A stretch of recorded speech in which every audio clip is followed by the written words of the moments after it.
1. Let's get started. Okay, today we're at the Grow and Learn Community Garden and we're prepping this bed for overwintering. So we took out all the summer crops and we're going to weed everything as much as we can, and we'll show you the process of how we lay down the crimson clover for overwintering.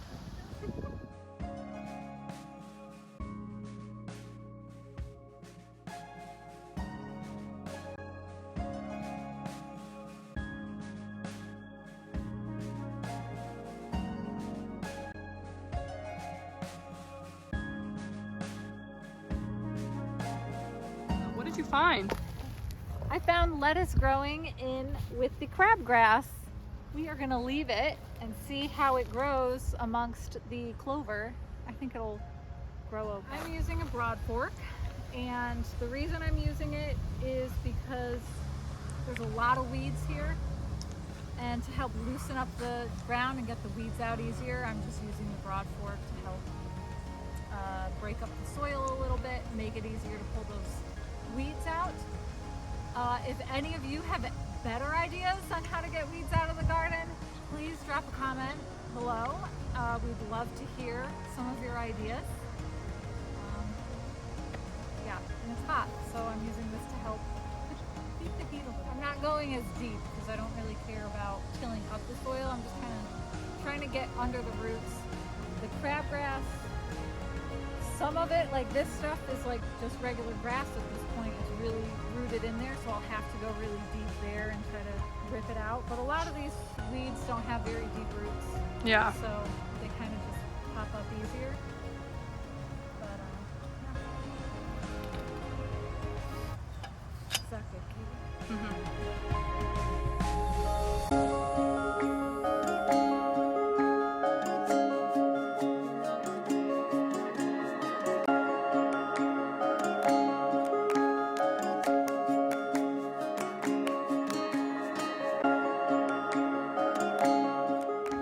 Finished weeding. It's mainly weed free.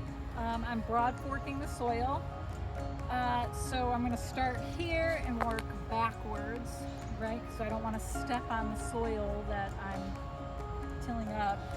And the reason that I'm doing this is so that I can loosen up the soil when I'm going to rake after this, and then we're going to throw the clover down, and the clover will get into the soil a little nicer and should come up easier in looser soil, but not too loose.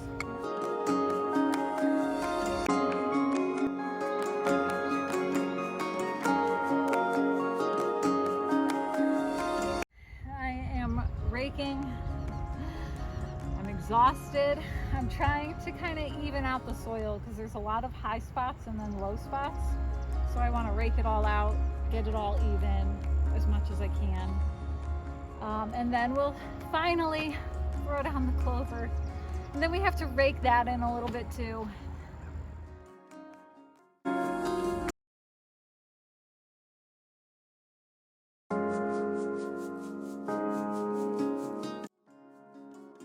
This is crimson clover seed, and we're going to broadcast it out into the garden, and that means just kind of distributing it however it feels good to you. Let your intuition be your guide. You want to try to evenly distribute it as much as possible, but it really, just wing it.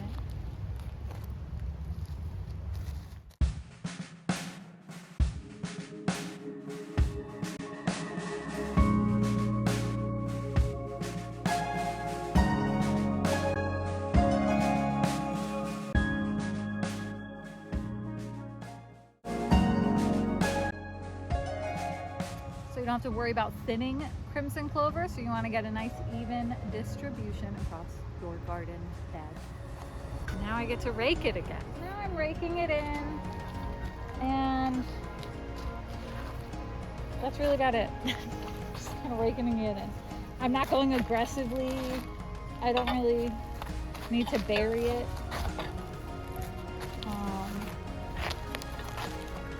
this just kind of helps get it into the soil a little bit.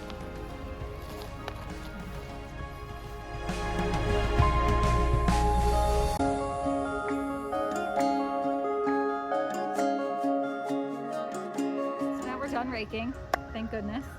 And now we're just gonna water everything, and you wanna make sure you water kind of regularly, at least until you see that it's established and starting to come up, and then you're good to go, and it'll kind of just take care of itself.